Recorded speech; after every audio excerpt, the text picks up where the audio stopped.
Maraming salamat, Pastor Ryan, and of course, Praise and Worship Team. Salamat sa inyong paglilid sa atin sa awitin sa umagang ito. And magandang umaga sa ating lahat. Batiin mo ang iyong katabi, sabihin mo, ako'y nagagalak na ikaw ay naririto. Ayan. Okay. So, meron tayong bagong series for the month of November. Ang theme natin for the month of November is Being in Christ. Kung sa Tagalog ay sa pagiging nandyan sa Panginoong Jesus. Patuloy tayo sa ating series in the Book of Colossians. Ang first part ng Book of Colossians ay nagsasabi about the truth of the Christian life. Nagsasabi about the truth about the Christian faith. At alam natin na sa loob ng bahay-sambahan ng Colossae ay merong mga pagtuturo na hindi na naaayon sa kung ano ang nandun sa itinuro ng Panginoong Jesus. And in our time today, mga pagtuturo na wala na sa Biblia. So ito yung ating bagong theme this month. Now nakita ko lang to sa isang post, sa isang social media.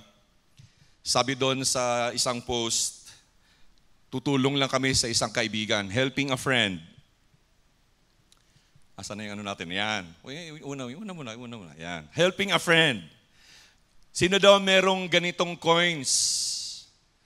Tutulong na siya sa kaibigan niya. Bibilhin niya bawat coin. 15 pesos ang isa. Tapos, 80 pesos yung 5. 170 pesos yung 10. So, dinagan pa niya, PM is the key. Ayan.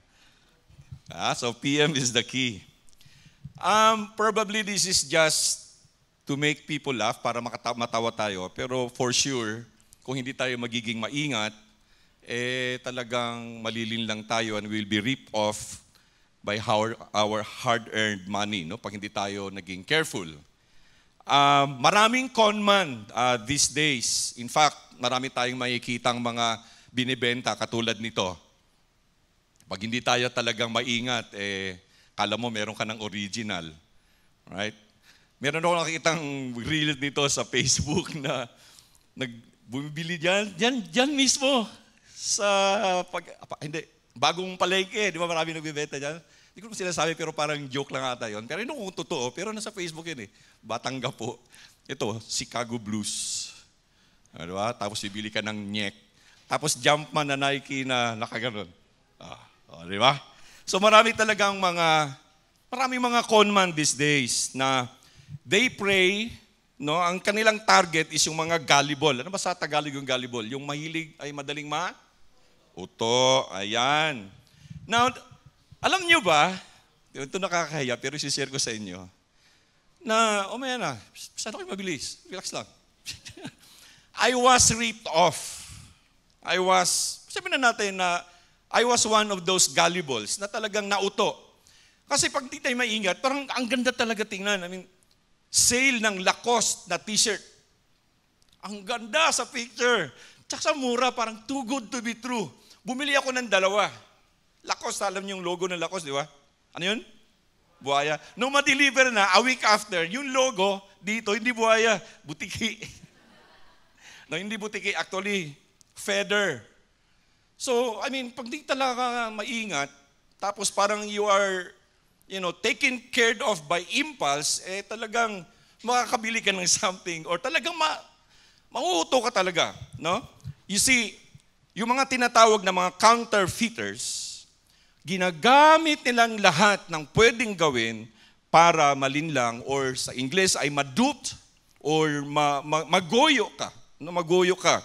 Now, this is not only about things like this, but merong mga counterfeiters na talagang nagka-counterfeit ng pera. They make fake monies. And yung mga fake money na yan, pag titingnan mo, pag sa naked eye lang, talagang genuine tingnan, authentic. And they do everything possible para ikaw ay talagang malinlang. So pag ikaw ay isang unsuspecting victim, makikita mo to parang tunay na pera, so gagamitin mo para mamili ng mga bagay-bagay. Grocery. Ngayon pa naman, mahal-mahal ng grocery. Meron kang pera, 1,000, 2,000, bibili ka. Until, pag natanggap yon ng mga cashier, alam nila yung meron na silang experience on how yung feel ng pera. Tapos ilalagay nila doon sa money detector machine. At makikita ngayon na yung pera na pala na yun, wala yung mga kung ano-ano yung mga dapat bantayan. And then malaman nila na fake yung pera. Sa totoo lang, meron akong many years ago, meron akong nakitang babae, ali, sa grocery, dito mismo sa YBC, na hinuli ng mga pulis because gumamit siya ng peking 1,000. Hindi niya alam. So hinuli siya, and she was crying. I don't know what happened after that. Pero doon niya lang nalaman na yung perang ginamit niya pambili was counterfeit, peke. You see mga kapatid, anything that is counterfeit is serious offense. Pwede kang ma-fine ng very, very heavy fines, and sometimes, maaaring ikaw ay makulong. Very serious. Kaya mag-iingat tayo doon sa pagbibili ng mga nyek, yung mga Adidas, yung mga ganyan. Maraming ganyan. Now, but didn't you know na merong mas serious dyan? Merong mas serious pa. Pag one receives a counterfeit teaching, o ikaw ay nakatanggap ng isang counterfeit o pekeng Kristo. When you listen to counterfeit teaching, ibig sabihin, hindi tama ng mga pagtuturo, ang marireceive mong Panginoong Diyos ay peke. Now, ito ay napakadelikado because hindi lang mawawala sa iyo kung ano yung iyong nakita or kinita, but you will lose eternal life. Very, very dangerous. Now, merong tinatawag na master counterfeiter. He is the original counterfeiter and it is the devil himself. He is the master spiritual counterfeiter. Alam mo nyo, lahat kaya niyang gawing authentic. Lahat pwede niyang gawing authentic as possible. Kasi nga, he is the master conman. Ito yung kanyang expertise. At gagawin niya lahat-lahat ng pwede niyang gawin to lure people away from the truth. Para ikaw ay tanggalin kung saan yung katotohanan. In fact, even in the church, that's why again, I will tell you about kung ano yung ating laging sinasabi rito. Now, we have to go out and share the gospel. Kasi ang ginagawa sa atin, diyan ka lang. Huwag ka nang lumabas. Okay ka na dyan. And this is what we are really experiencing in all the other churches, hindi lang sa church natin. So gagawin niya lahat ng possible na teaching na mga pwede kang malure away from the truth. Now, remember that it was the Lord Jesus Christ ang nagsabi, Satan or the devil is the father of lies. He is the father of lies. He is the master counterfeiter. So, in reverence, let us open our Bibles and let us read Colossians chapter 2, verse 18. And in reverence to the Word of God, it shall all stand up. Again, unless specified otherwise, yung ating babasahin na version ng Bible is the New International Version. So, follow me silently as I read. And i-take note natin yung mga highlighted words or phrases dyan sa presentation. Verse 8 says, See to it that no one takes you captive through hollow and deceptive philosophy, which depends on human tradition and the elemental spiritual forces of this world rather than on Christ. For in Christ all the fullness of the deity lives in the bodily form. And in Christ you have been brought to fullness. He is the head over every power and authority. Verse 10. In him you were also circumcised with a circumcision not performed by human hands. Your whole self, ruled by the flesh, was put off when you were circumcised by Christ. Verse 12. Having been buried with him in baptism, in which you were also raised with him through your faith in the working of God, who raised him from the dead. Blessed be the reading of the word of God. You may now be seated. Alam nyo, yung teaching na kumakalat doon sa Colossae, ito yung dinidescribe ni Paul as counterfeit teaching. Peke, hindi siya totoo. And habang nakikinig yung mga mananampalataya doon sa Colossae, sila ay naseduced and they were captivated. Sila yung mga believers doon, they were really captivated and seduced. Ito yung nagkaroon ng trouble kay Epapras sa kanyang puso dahil hindi na niya matiis. Kaya inendure ni Epapras, tiniis ni Epapras yung biyahe galing ng Asia Minor papunta ng Rome. Nung time na yon, ang hirap ng biyahe nun.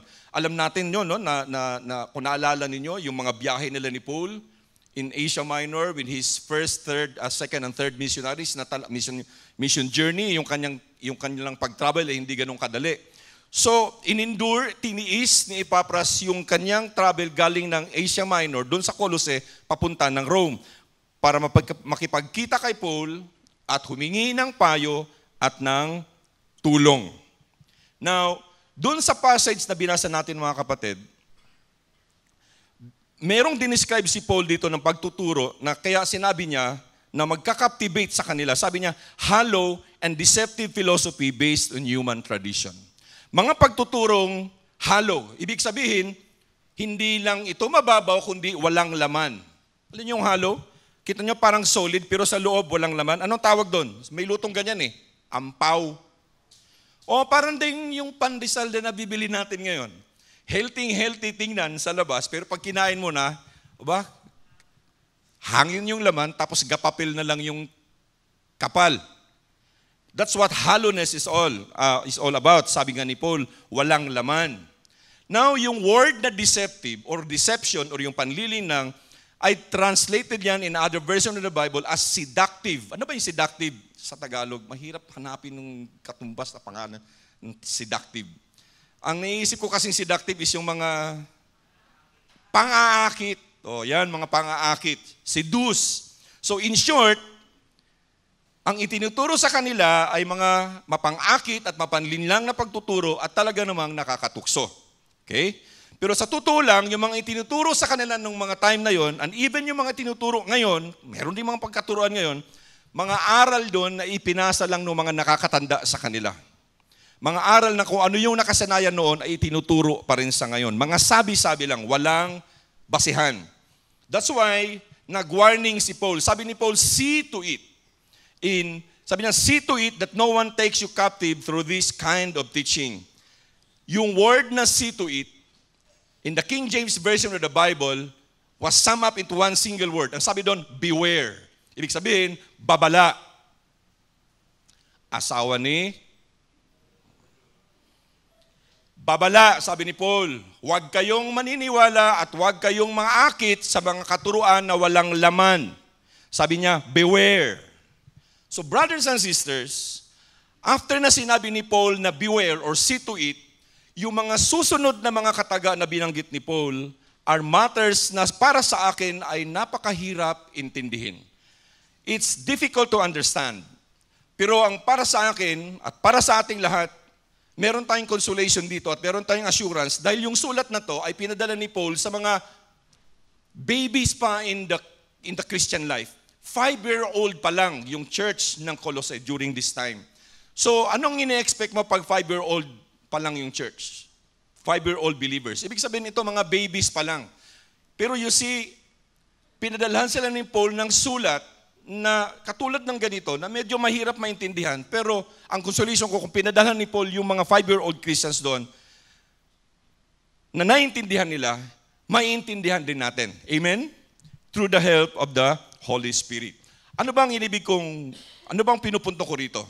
Ang pinupunto ko rito yung sinasabing elemental spiritual forces of this world. Elemental spiritual forces. Mahirap intindihin yan. Ano bang meron dyan? In fact, itong phrase na to is very highly debated. Dinidipitihan yan ng mga Bible scholars kasi para sa kanila, pwede din silang i-translate dahil yung iba translate din according to the elementary principles of the world. Pero dito sa NIV, elementary spiritual forces. In the New American Standard Bible, nakalagay doon according to the elementary principles of the world. Pero alam niyo mga kapatid, para sa akin, hindi na natin gawing komplikado to. Huwag na nating pagdebatehan pa. Because this so-called teaching, o yung mga tinatawag na elemental spiritual forces or elementary principles of the world, ito yung nag-gave birth sa mga napakaraming mga relihiyon sa mundo ngayon. Ito yung mga katuruan kung bakit sa India nga lang there are 300 or 1 million types of religion. Okay? Kaya, agree ako doon sa sinabi ni Dr. Averill Aragon, and I quote, ang sabi niya, any teaching, no matter how good it may sound, which diminishes or detracts from the true gospel and prevents people from putting their faith in Christ, or pulls away Christian from the faith, or sa akin, pulls away Christians from the truth, is plain demonic.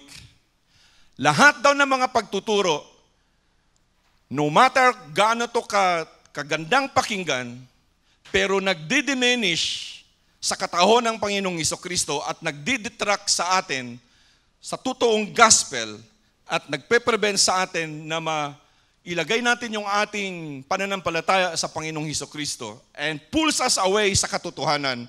Ang katotohanan ito, ang pagtuturo na ito ay hindi makadiyos. Hindi siya naaayon sa scriptures. In this passage, we can infer na Christ is supreme over all, even in all the religions in the world combined. Yung binasa natin mga kapatid, sinasabi natin dito na Christ is supreme over all sa lahat ng klaseng relihiyon sa buong mundo, kahit na i-combine pa natin. Ang Panginoong Jesucristo is on top of everything. He is over and above religion. And this is the title of our message this morning.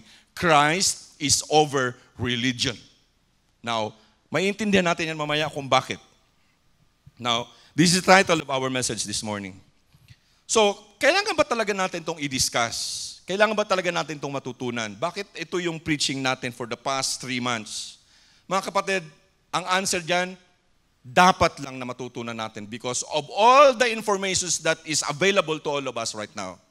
Mga information na sometimes hindi mo na alam kung ano yung totoo at ano yung hindi. In fact, yung mga nangyayari ngayon sa Israel, maraming mga pictures, maraming mga videos na lumalabas doon na kung hindi ka maingat, yung mga videos na yun is ng 19 kupong-kupong pa. Hindi siya today. And that's the power of free flow of information right now. So that's why all these realities kailangan nating maintindihan at malaman at matutunan. Especially for us. Kasi marami today ay talagang totoong naghahanap ng katotohanan at realidad ng buhay. Marami ang genuine yung kanilang paghahanap ng katotohanan. Pero ang problema, ang hinahanap na lang nila ng mga kasagutan is within dito lang sa mundo, within the universe lang natin. The problem is that they limit themselves to get answers of the questions in life kung anong meron ngayong nakikita sa mundo. Others, meron silang mga novel ideas or mga philosophies na nagsasabing, ito yung katotohanan, ito yung realidad. Pero meron niya sa YouTube, marami niyan, yung mga pag nag-type kayo ng apologetics, meron mga doon na talagang magagaling sila. But they are full of themselves, sobrang yayabang na mga ito, na ang kanilang interest lang is yung maibigay nila yung kanilang position at yung kanilang mga ideas patungkol sa katotohanan. Ito ang katotohanan. They need others, they need us, they need other people para ma-accept yung kanilang mga itinuturo upang ang kanilang mga itinuturo ay hindi mamatay. Therefore, ang gagawin nila ay i-persuade ang mga katauhan, i-persuade nila tayo, hihikiyatin tayo, ano bang tawag doon? Papatanggapin nila tayo sa kanilang mga katotohanan o sa kanilang mga katuruan, even if these teachings are not sound, or not correct, or not true. This comes to us in the first point of our message na any belief system without the living Christ is empty and dangerous. Lahat ng mga belief system or mga katuruan about religion that doesn't discuss about the living Christ ay hollow, hungkag, walang laman, empty, and it is dangerous. Dangerous siya mga kapatid. That's why ang sabi ni Paul, beware. Kasi kung hindi sa dangerous, hindi magwa-warning si Paul. Ang sabi niya, see to it na hindi kayo maging captive o ma-captivated. Captive means being a slave. Alam niyo, slave, mas masahol pa yun sa atin kasi ngayon. Wala nang slave, wala nang slavery. Wala nang time pinagbabawal ng slave. Pero during their time, there are slaves. Pag ikaw ay slave, ibig sabihin, captive ka, wala kang kaligtasan sa iyo lahat. Lahat ng gawain. And you are ensnared. Ibig sabihin, you are nasama doon sa patibong at ikaw ay nakakulong, nandun ka na pagmamay-ari ka ng itong mga nagtuturo ng mga ganito. Ensnared and slave to what? Saan tayo naging slave? worldly philosophies. Itong mga natuturo, minsan may mga libro tayo nakikita, mga self-help books. And if you're not really careful of reading those self-help books, meron mga itinuturo doon about, tawag natin ditong mga humanists.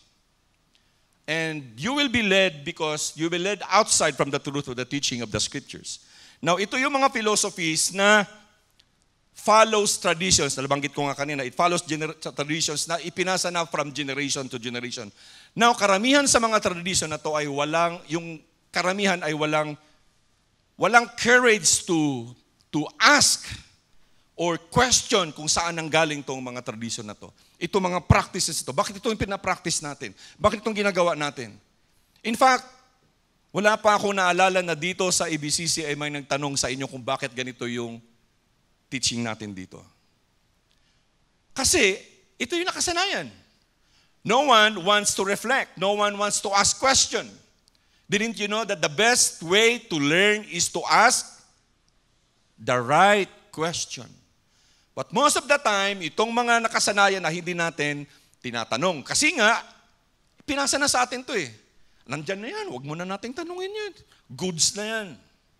Pero no, many doesn't challenge these traditions and they don't question it. Now, alam nyo ba na sa Bible, nirebuke ng Panginoong Jesucristo ang mga Jewish leaders during His time. Ito yung kanyang sinabi. Isaiah was right when he prophesied about you hypocrites. As it is written, these people honor me with their lips, but their hearts are far from me. They worship me in vain. Their teachings are merely human rules. And you have let go of the commands of God and are holding on to human traditions. Ang sabi niya, you let go kung ano yung itinuro sa inyo, ang ginawa ninyo ay finalo ninyo yung you held on to the human traditions. Kung ano yung ipinasa sa inyo. In verse 9 he said, and he continued, you have a fine way of setting aside the commands of God in order to observe your own traditions.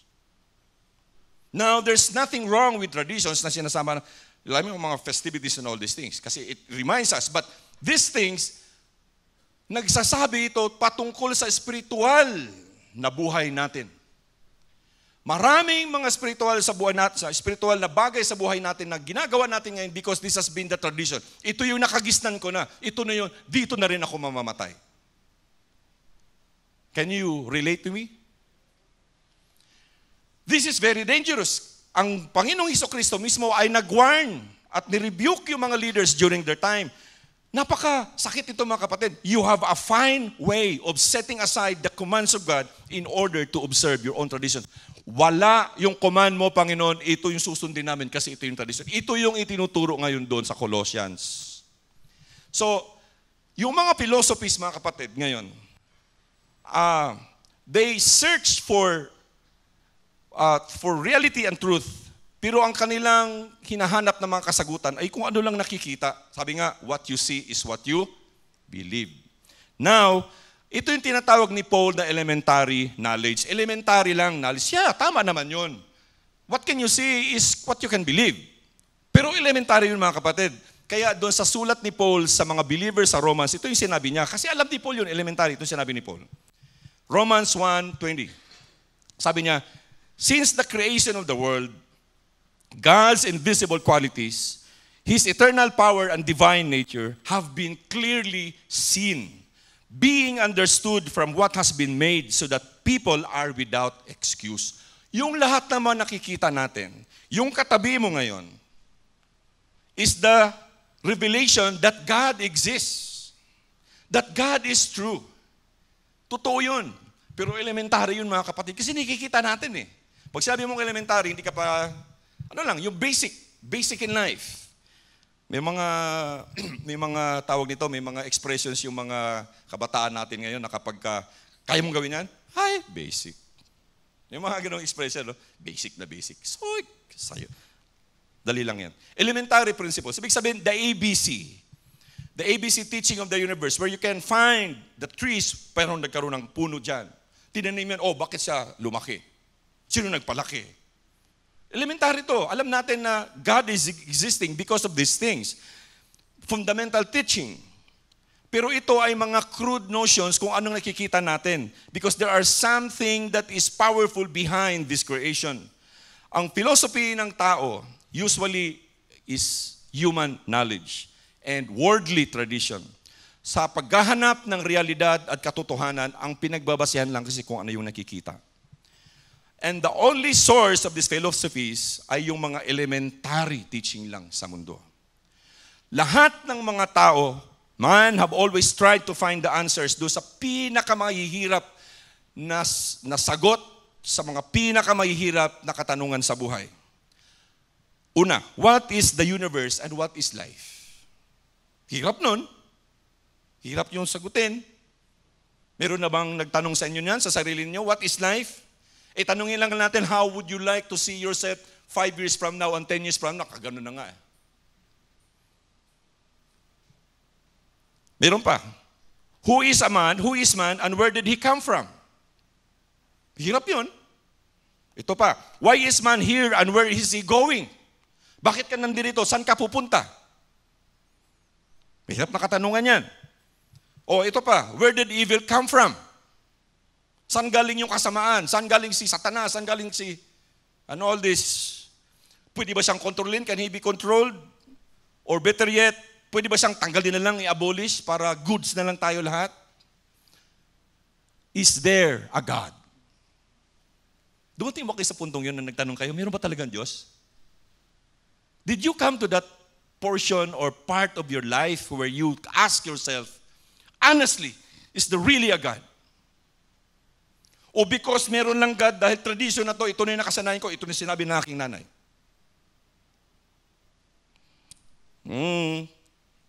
How can we know? Paano ito malalaman?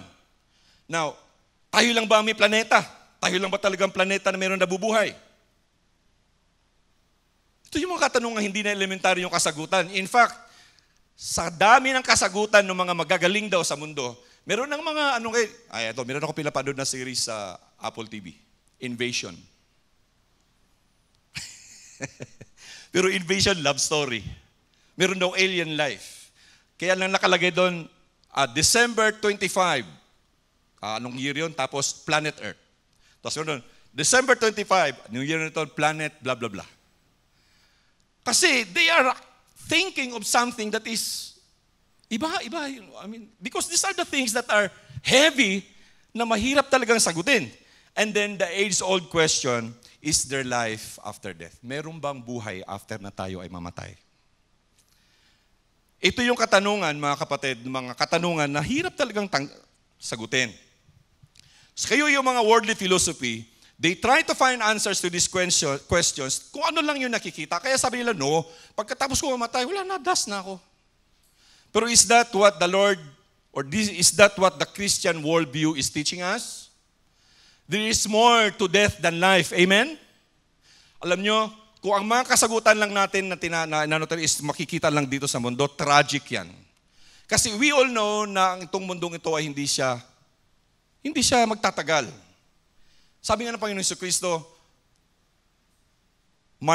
this world will pass away, but my words will not pass away. So ibig sabihin, kung itong lahat ng ito, mawawala to. Kung ito lang ang naman ang kasagutan natin sa buhay, wala talaga tayong magiging nakikitang silbi. So, ito mga kapatid, yung mga kasagutan na makikita lang sa mundo, useless in finding permanent answers and solutions to life. Ang pwede lang magawa sa atin, actually, ng siyensya or yung mga makabagong philosophy, is for us to be more comfortable in life. Tama naman. Tulad ngayon, yung inuupuan ninyo, that's the result of invention. Kaya meron tayong komportableng kinuupuan ngayon. Or you make your life more easier. Kaya meron tayong mga rice cooker. Meron ng washing machine.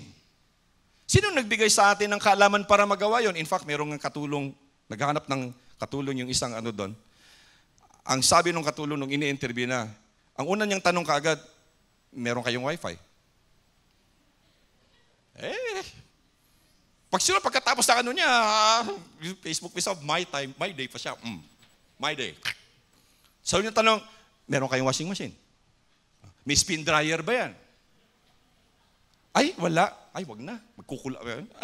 These are things. Joke lang yan, pero actually, we look for that because we like a comfortable life. And then, ang pwedeng magawa is maging safer tayo and we can live longer. Walang masama dun. Kaya meron tayong mga exercise machine, meron mga vitamins, kung ano-ano pero alam nyo mga kapatid, these are not permanent. It can only give you a certain level of comfort, but this is not permanent comfort and permanent safety. It is not permanent truth. Ang tayo mga kapatid, ay nangangailangan ng mas pa dito. Yung something that will offer us eternal. Something that will offer us not just the short-term answers to life, but long-term answers to those questions that was given to us this morning. Kailangan meron tayong permanent and long-term answers, mga kapatid. That's why ang sabi ni Paul sa kanyang letter sa mga taga-Colossians, in verse 9 he said, "For in Christ, all the fullness of the deity lives in bodily form. And in Christ you have been brought to fullness. He is the head over every power and authority."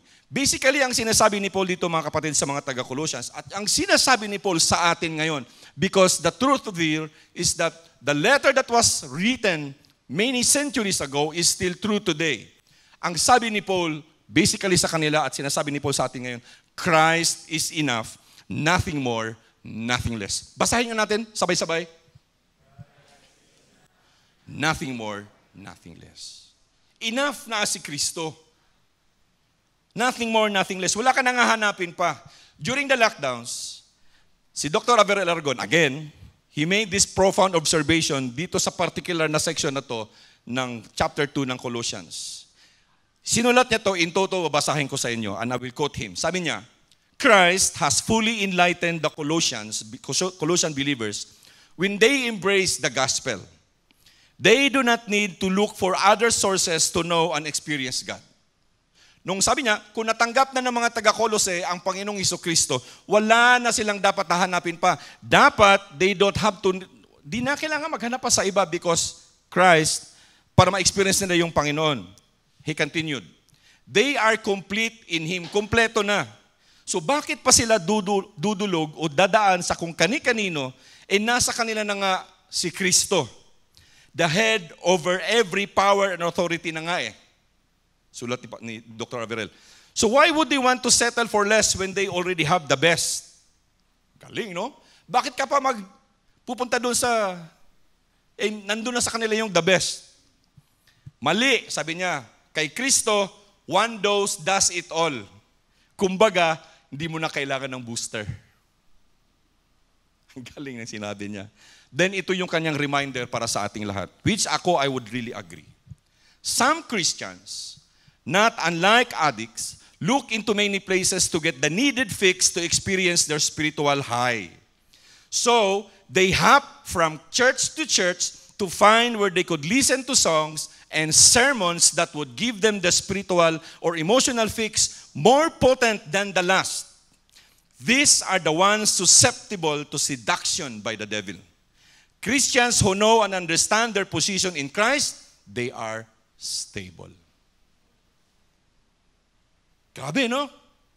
Realization in life. Mayroong mga Christians ito, binanggit ko noong nakaraan. And then there are also some churches that this is their, parang tinatawag doon na modern type of proselyting. Itong mga gullible Christians, they go there. Kasi mayroong mga kumukuti-kutitap. Kaya tayo naglagay din tayo ng kumukuti-kutitap, pero hindi natin nagamit kasi masyadong malakas. Next time, pag meron na tayong bagong building, gagawin din natin yun. Amen? Ayaw natin ng bagong building. Jesus Christ is the source of reality and truth. He is the very presence of God. Ito yung sinasabi ni Paul dito sa verse 9. Take note, reality and truth, katotohanan, realidad, pare lang, no? Realidad at truth, katotohanan at kung ano yung present ngayon. The answers to the world and life are not found in worldly philosophies or not found in human ideas. Hindi nakikita kung ano lang yung sinasabi ng tao.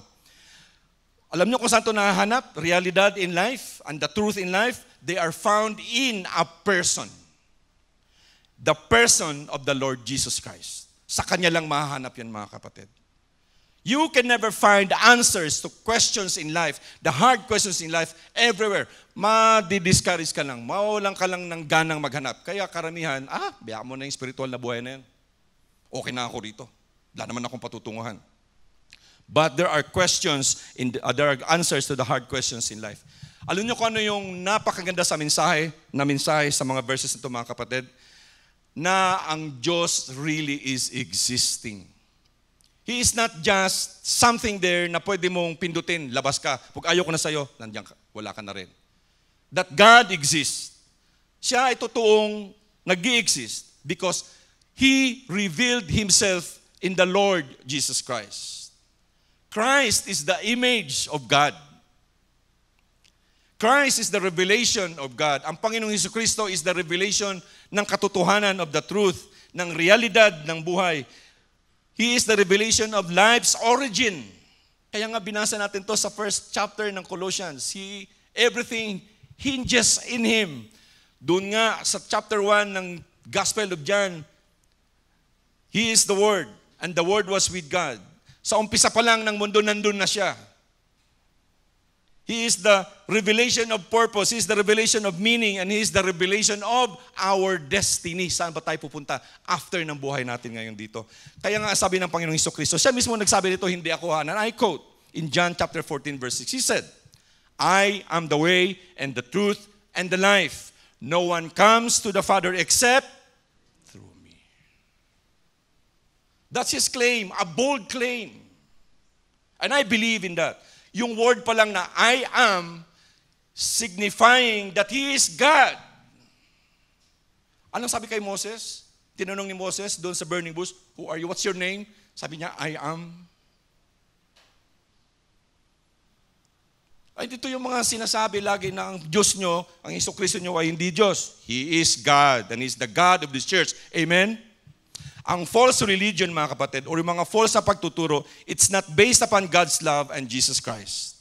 John 3:16, very, very clear. For God so loved the world that He gave His only begotten Son, that whoever believes in Him should not perish but have everlasting life.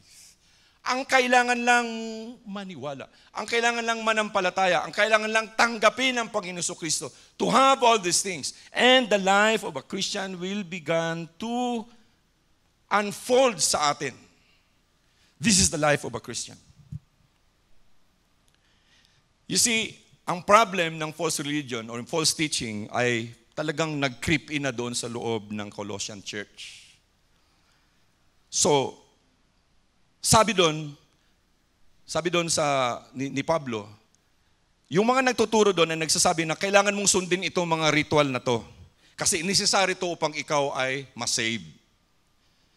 Itong mga to dapat i-observe mo. Dapat itong mga tradisyon na to, dapat sundin mo para ikaw ay masave at ikaw ay mabilong sa community of faith. Alam nyo, masarap kasi yung mabilong ka sa isang grupo. Alam nyo, nung college ako, third year college ako, merong doon sa gate, papasok doon sa University of Mindanao, sa College of Engineering. Merong mga nagtatambay doon ng mga senior students. At nakikita ko sila, talagang saya nila. At lahat ng mga pumapasok doon, hindi ko alam kung ano-ano, kasi lahat ng mga pumapasok, nagtatawanan sila. Sabi ko, paglaki ko, uupo rin ako dyan at tatawa ko katulad nila. Kasi masarap yung masama ka sa grupo. In fact, during our time, sikat na sikat yung fraternity. Kaya pumasok din ako sa fraternity. Kaya nakikita, meron akong, gusto ko itong tanggalin, pero hindi ko alam kung paano tanggalin. Kasi masarap talaga makasama sa mga, tapos tawanan. Pero nung lumaki na ako, graduate, wala din naman palang nangyari. Ampaw, hollow, nothing in there. Just useless laughter. You see, merong ritual. Ang sabi nila para mabilong ka sa isang komunidad, dito sa komunidad, ang nagtuturo sa kanila rito, narinig nyo itong term na to, when we have that series in the book of Corinthians, Judaizers. Judaizers. Ito yung mga overzealous Jewish Christians na ang sabi nila, for you to be able to be accepted into the community of faith, sundin mo kung anong tradisyon na meron tayo. Kaya ito yung nagkaroon ng trouble sa Epaphras. Kaya pumunta siya ng Rome, sabi niya kay Paul, ano ba to? Ano nangyari? Anong ritual na sinasabi rito? Circumcision. Ang circumcision na ritual na sinasabi rito is ritual siya na binigay ng Old Testament prophets o during the time ni Abraham para ma-identify yung mga kasama nilang mga Israelitas siya. Kasi nung time na yun talagang walang circumcision. That's why binigay ito na law sa kanila. Dapat before you become a member or dito sa komunidad na to ng Israel, circumcised ka.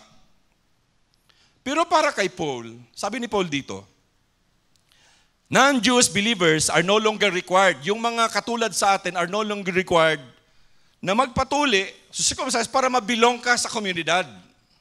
Ang tuli ngayon ay hindi about for us, religious ritual. No, ang tuli ngayon is for about cleanliness. Tama? But during their time, it's not just about cleanliness, it's about to become a member of a certain group of people. So that's why ang sabi ni Paul sa kanila in verse 11, in Him, you were also circumcised with a circumcision not performed by human hands. Your whole self ruled by the flesh was put off when you were circumcised by Christ. Para kay Pablo, circumcision, mga kapatid, has been replaced already by the Christian baptism. Ang sabi niya sa verse 12, and I quote, having been buried with Him in baptism, in which you were also raised with Him through your faith in the working of God, who raised Him from the dead. Ibig sabihin nito, mga kapatid, baptism is important. This is one of the two important covenants na bawat mananampalataya ay dapat sundin. Baptism. Ang pangalawa doon ay isi-celebrate natin mamaya, communion. Dalawang, sa iba rito, sacraments ang tawag nila. Merong 6-7 sacraments ng iba. But sa ating dalawa lang, baptism and communion. Because this is one of the teachings of the Lord Jesus Christ that He commanded to His disciples to be done. Now, ang pagtutuli or circumcision, it only affects a small portion of the human body. Small portion lang. Pero pag ikaw ay in-immerse because of baptism, i-immerse ka, buong katawan mo sakop. That's why sabi niya ni Pablo, you were buried with Him in baptism because baptism is really immersing. Now, there are some questions about baptism, but we can learn about that in our life group later on. Ano ba ang tamang baptism? Immersion or sprinkler? Pero ano bang tinuturo sa atin sa scriptures? Some of this is because of tradition. But there, the scriptures is telling us about immersion.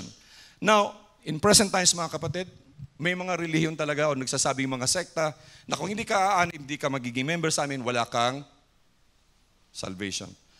Actually, salvation, yes, it's exclusive. It's not exclusive to certain group of religious sect.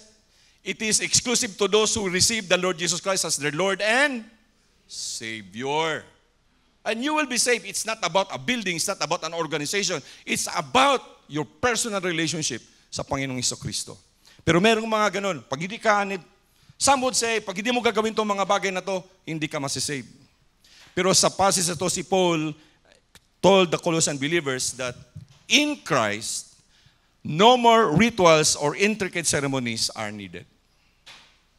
Ginawa na ng Panginoong Jesucristo yan. Siya na ang gumawa. Hindi ritual yung kanyang ginawa. He died for us in the cross of Calvary.